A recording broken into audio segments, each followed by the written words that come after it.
Folks, drama been drama, Arab drama. Wah, wah, wah, wah. Now, we've been saying some things on this channel that I have to confess have sounded very, very far-fetched. Many times, people have just written off this channel. This guy has no idea what he's talking about. This is rubbish. This is nonsense. In other instances, people have just stomached it because it's Kumekucha. Yeah, you know, if you build a reputation, people will give you the benefit of doubt.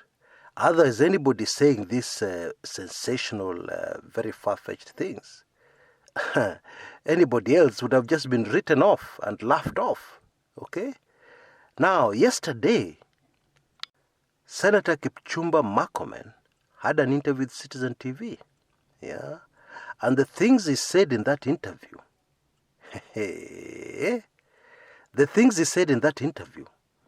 confirmed everything we have been saying on this channel. Yeah? But even more telling and more shocking for me, he confirmed that the end is nigh. Things are coming to a head very, very soon, sooner than anybody imagined. Hii kitu ya overturn, sio mchezo. This overturn prophecy is just coming to fulfillment like clockwork. That's all I can say. This reminds me of the time I boldly told you here that NASA as we knew it is finished. The response and the backlash on that was predictable. Chris, what are you talking about? NASA finished? Hey, get out of here. How can NASA get finished? What will happen to the opposition? What will happen to the fight for a better Kenya? Don't even mention it. There's nothing like NASA finished. NASA is still there, stronger than before. I remember even people like Musalia Mudavadi came out and said NASA is still united, strong, stronger than ever before. Kalonzo Musyoka did the same. Raila Odinga did the same. He said NASA is still there, very strong. There's nowhere NASA is going. But let me ask you a simple question. Where is NASA today? Where? Folks, we can announce today, officially, Jubilee is finished. Jubilee is no more. Okay? Now, having said that, let us remember the very strong, very solid National Rainbow Coalition that removed KANU from power for the first time since independence was finished. But that didn't stop Mwai Kibaki from being re-elected controversially, if I can just put it like that, back into State House. You see, in Kenya, political parties and political outfits are just vehicles. Yeah? They are vehicles for getting somebody from point A to point B. Now, if your vehicle is involved in a write-off accident, yeah, in a very serious accident, yeah, and it's written off, it cannot be driven, it cannot be used anymore, that is not the end of your driving. Yeah, you'll get another car. And so, the vehicle called Jubilee, write-off. Okay? No more. But don't make the mistake of adding to that statement that the major players and the major drivers of Jubilee are finished. Far from it. They'll just get another vehicle. But let us start at the beginning, okay? So that we don't get confused. Let us just start at the beginning. And I will do that immediately after the short upcoming commercial break. Don't go away.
Welcome back. Now, before I go any further, I just want to make a quick comment. Now, this over the Matiang'i Kimunya issue in a previous recording. Okay? Now, I encourage criticism here. Yeah, I encourage people challenging me. I mean, how do you call yourself a political analyst if you can't engage your audience? How do you call yourself a political analyst and yet you fear to be criticized? Yeah, you cannot respond to criticism. How? After all, political analysis is criticizing politicians. And you're there very busy criticizing politicians, saying how they did this wrong, how they did this wrong, how they have no idea when they're doing this. And yet when your audience challenge you and tell you, no, Chris, here you're wrong, you don't want. How? Yeah. So we encourage criticism here, and I appreciate the very, very the flood of criticism that has come in over that particular recording. I really do. And I respect the opinion and the views of those who do not agree with me. After all, you're not all robots. You don't have to agree with me all the time. Yeah. However, I want to point out something. People have come out very emotionally to defend Fred Matiang'i. Yeah. And many people have said Matiang'i was right in exposing this sugar scandal, yeah, where sugar is laced with mercury and other harmful things. Now, it is okay for you to defend Fred Matiang'i. It is okay for you to call him a hero now and say that he's doing the right thing, and even add on top of that, after all, Amos Kimunya, the man who's pointing out this thing that Matiang'i did that was not good for the country, who is Amos Kimunya? Amos Kimunya is in DP Ruto's camp. So you tell me. I don't have any evidence on that, but that's what some of you have been telling me. And it is quite possible that you're right.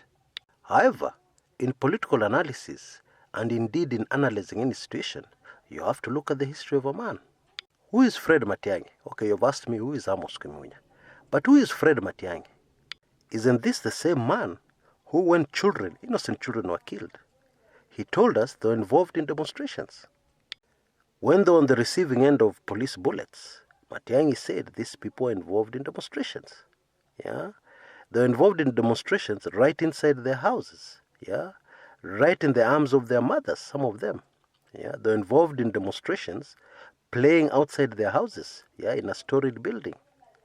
And they're on the upper floor, well away from the streets, playing outside the house with the other kids. Yeah, but they were involved in demonstrations. And the police have to deal with the demonstrators. That's what Matiang'i told us. Okay, I have not forgotten. And I'm sure the parents of those who lost, who had children who lost their lives, have not forgotten either. I'm sure those who lost loved ones during the electioneering period last year have not forgotten that. And so a man who made such a statement, a man who behaved in that way, suddenly wants to save you from taking harmful sugar? Wow. Folks, always look at the history of a man, okay? Because talk is cheap. Look what he has done. Look what he has said in the past. Look how he has acted in the past to make your judgment. Because this is politics. Having said that, let's get into business right away. Yeah, what we're discussing here. Now, Murkomen confirmed to Citizen TV during that interview, and indeed to Kenyans, that there's a huge problem. Yeah. Not only that, he confirmed that the lifestyle audit, wait for this one, is targeted at DP William Ruto. He confirmed that those who want to finish DP William Ruto work in government. They are powerful people within government. Now, I like Hussein Mohammed. Hussein Mohammed has really matured as a journalist. And he has become, as far as interviewing is concerned, huyo jamaa amekuwa professor. Because interviewing politicians is not easy. If you're not careful, that interview can end up being a lecture from a politician, a speech, a platform for a politician to tell Kenyans more lies. Because that's what politicians do. They tell lies. Hussein Mohammed asked Murkomen a very simple question. He asked Murkomen, you're saying powerful people. Now, you yourself, you're not powerful. Yeah?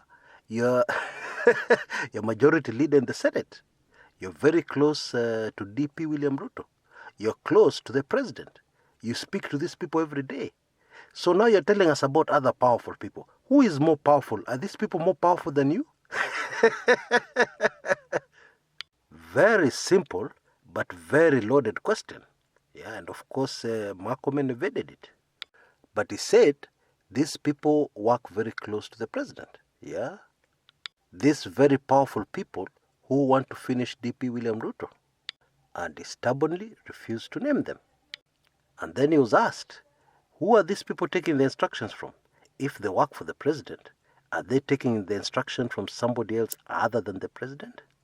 The gist of Murkomen's answer was that, oh, the president is a good man, but those working under him, yeah, are trying to influence him in the wrong way. They influence him to create a rift between the president and his deputy. Then Hussein Mohammed played him the clip where the president was talking about huyu kijana na tanga tanga, and you could see from the president's body language he was very upset with his deputy. It was very clear. Even if you don't read body language, you could just see. Let us get a few facts right. If you work under the president, you do what the president orders you to do. If you work under the president, you cannot do your own things. Definitely not. So that should be very clear. Now let us also be even clearer here, yeah, because we're not politicians. We just analyze what politicians say, what they do, yeah, and we try and get inside information. Let's just spell it out for you. Despite whatever statements you may hear from politicians, yeah, even recently, Duale said there are no rifts within Jubilee, that Jubilee is stronger than ever before. Now, of course, we've heard that before. We've heard NASA is stronger, more united than ever before. And we now know where NASA is right now, as we speak. So such statements mean nothing. What politicians say mean absolutely zero. What matters is the actions they take. What matters is their body language as they're saying these things. What matters is what we see unfolding. So let me spell it out very clearly, okay? Very clearly, leaving no doubt. Folks, we have a problem. And this is not about you being very happy, yeah, because I always tell you leave emotions out of political analysis, yeah, but you still insist, which is okay. That's your I guess that's a democratic right to do what you feel like doing, yeah. But this is not about somebody getting excited that we're going to see DP Ruto fall, yeah, because granted, yeah, Kenyans are crying out for something major to happen, yeah, because we still have those pent-up emotions from the last elections. So what would be better than seeing the mighty Jubilee crumble, yeah? What would be better than to see a whole deputy president out of play? However, let us now soberly analyze this, yeah, completely ignoring those emotions. Now, I said we have a problem, and we have a very huge problem. And the problem is between the president and his deputy. Now, if the deputy president was Bwana Duale, and there's a problem between the president and his deputy, actually there would be no problem. Yeah, according to me, that would not be an issue. If it was even Murkomen as deputy president, and the president has a problem with his deputy, again, no problem. But there's a problem between the president and his deputy, a man called William Samoei Ruto. Now, no matter what you feel about this man, he's not a man you can just wish away. He's not a man you can just brush aside. No way. That should be very clear. State machinery or no state machinery, there are two very important points we need to take note of here, that present a problem. One, DP William Ruto's political clout. Two, his political experience, yeah, and the fact that he's the one who created the Uhuru Kenyatta presidency. Those are facts. And not only that, the man has his tentacles all over the country, all over government. This is a Mugumo tree. And when you want to uproot a Mugumo tree, you don't do it with a razor blade. This is a major issue. Actually, the crux of the problem, yeah, is the fact that these two political players have huge political impact right across the country. They both have a following. One is president and has all the state machinery behind him, but the other person is also within the same government and within the same state machinery, and he too has his people.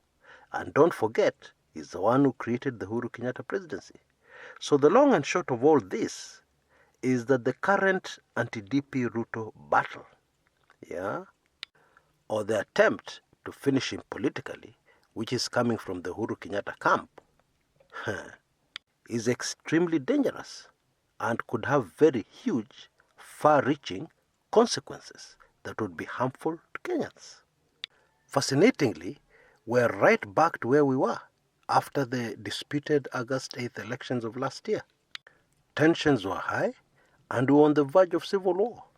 Going through social media, there were two distinct sides, very emotionally supporting their person, okay, or very emotionally supporting their side. We're exactly back in that situation, only that the players have changed. At that time, the main protagonist was ule mtu wa vitendawili. Now, the main protagonist is ule mtu wa kutangatanga. In other words, His Excellency Raila Odinga has switched positions with DP William Ruto.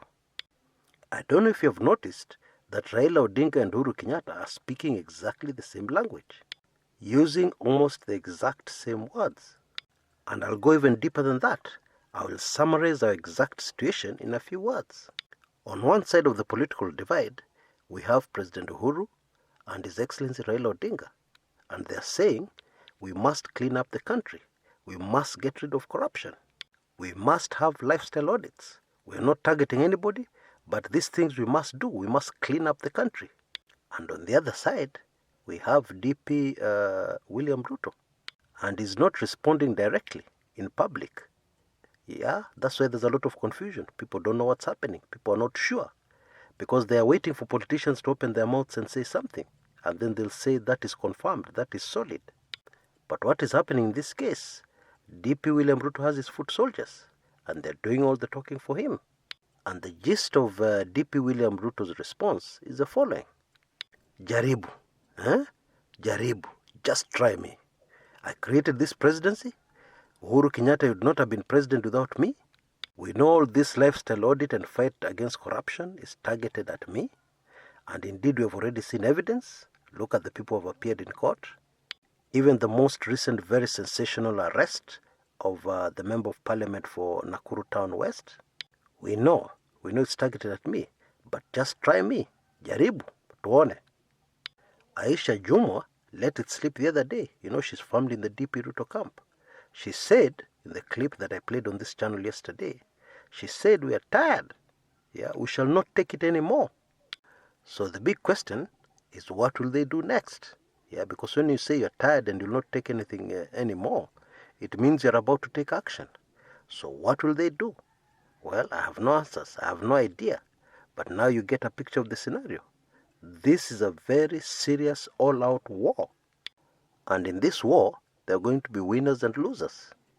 That is really what it is. Now already I've taken up a lot of time. So we'll go into a part 2. We'll break this down further. Make sure you catch it. You know the usual drill. Look out for the link on the top left-hand corner. As soon as that video is ready, you'll be able to click and go through to it.